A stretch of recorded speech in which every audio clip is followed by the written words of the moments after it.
Have you ever thought about switching to an electric car? No more gas stations, no engine oil changes, and a silent ride that feels like the future. That's exactly what I imagined when I decided to try living with a Tesla Model 3 for 30 days. I thought it would be simple: charge it, drive it, enjoy it. But what actually happened surprised me.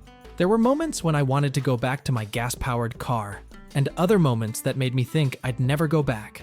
So here's what happened when I took on the challenge, counting down the 10 biggest things I learned from this experience.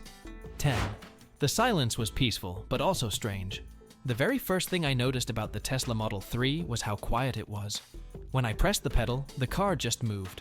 No rumble, no engine sound, just a soft whir from the motor. It was kind of eerie at first, like driving a computer. But over time, I really enjoyed it. It made my morning drives feel more relaxed, especially in traffic. There were no gear shifts, no engine growls, just a smooth glide down the road. The only downside: pedestrians often didn't hear me coming. I had to be extra careful in parking lots because people weren't used to a car sneaking up in complete silence. 9. Charging anxiety is real and kind of annoying.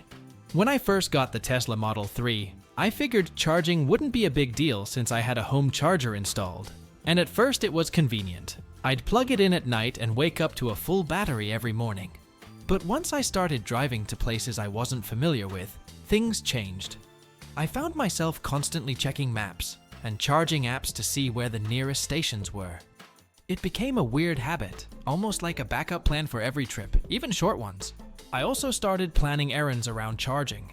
If a grocery store didn't have a charger nearby, I'd go somewhere else.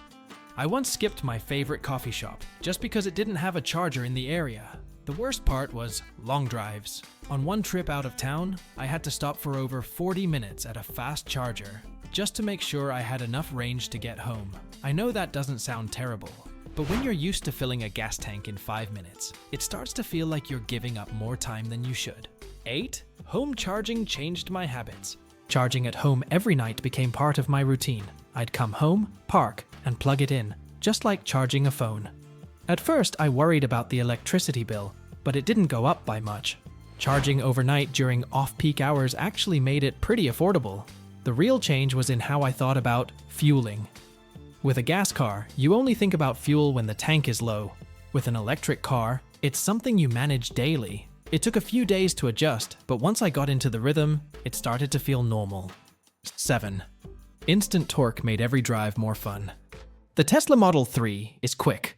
I'm not a race car driver, but I couldn't help grinning every time I stepped on the accelerator. There's no lag, no gear shifting, just instant power.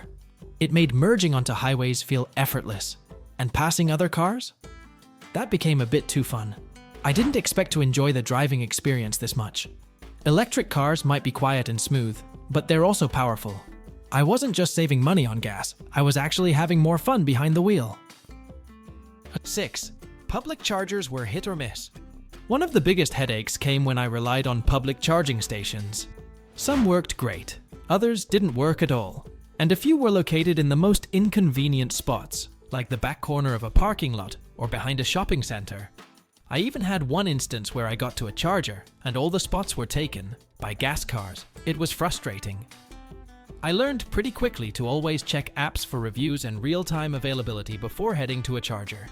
Public infrastructure is growing, but it's definitely not perfect yet. 5. Range isn't everything, but it matters more than I thought.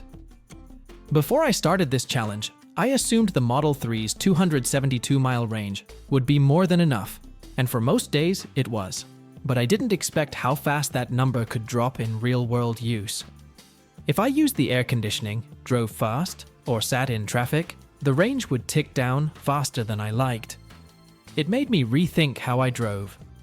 I started turning off the AC more often and sticking to the speed limit, not just to save energy, but because I was constantly aware of how far I could go. It wasn't the end of the world, but it definitely added a layer of pressure I wasn't used to. 4. The technology felt way ahead of everything else. This part blew me away. The Tesla wasn't just a car. It felt like driving a smartphone on wheels. The giant touchscreen controlled everything from music to the air vents. Navigation was smart and always up to date. It even showed me how full my battery would be when I got to my destination. I could start the car with my phone, adjust the climate remotely, and get updates over Wi-Fi. It made my old car feel ancient. The only catch? Everything depended on that screen. If it glitched, or if you're someone who doesn't like tech, it could feel overwhelming. 3. Autopilot was cool, but not a replacement for real driving. Tesla's autopilot feature got a lot of hype, and I was curious to see what it could actually do. On highways, it handled steering and speed pretty well. It kept me in my lane and slowed down for traffic automatically. It made long drives a lot more relaxing, but it wasn't perfect. Sometimes it would get confused by faded lane markings or sharp curves, and I always had to keep my hands on the wheel. It's a helpful assistant, but it's not something you can fully trust. If you think you'll just kick back and let the car do all the work, you're going to be disappointed. 2. People had a lot of opinions, most of them strong. Driving a Tesla turned me into a conversation starter. Friends, coworkers, even strangers would ask about it. Some people were super curious, others were skeptical. I heard things like, "Aren't those cars super expensive?" Or, "What happens if it runs out of battery?" Some just wanted to know if it was worth it. I didn't mind the questions, but it made me realize how new electric cars still feel to a lot of people. Owning one almost made me feel like I had to be a spokesperson for the entire EV world, even when I didn't have all the answers. 1. After 30 days, I didn't want to go back. At the end of the 30 days, I returned the Tesla and got back into my old gas-powered car. And wow, it felt clunky. The engine noise, the gear shifting, the need to stop for gas, it all suddenly felt outdated.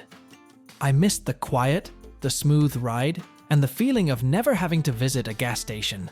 Even with all the little issues, like range concerns and charging hassles, I realized I had crossed a line. Once you get used to the electric experience, it's hard to go back. I wouldn't say electric cars are perfect yet, but I can say they're the future, and I'm ready for it. So, would I recommend trying an electric car for 30 days? Absolutely. You'll learn more from a month of real-life use than any review or commercial can teach you. It's not just about saving money or helping the environment, it's about changing the way you think about driving. If you're curious, take one for a spin. You might be surprised, just like I was. And if you enjoyed this video, hit that like button, share it with a friend who's been thinking about going electric, and don't forget to subscribe for more real-world reviews and honest experiences. Thanks for watching.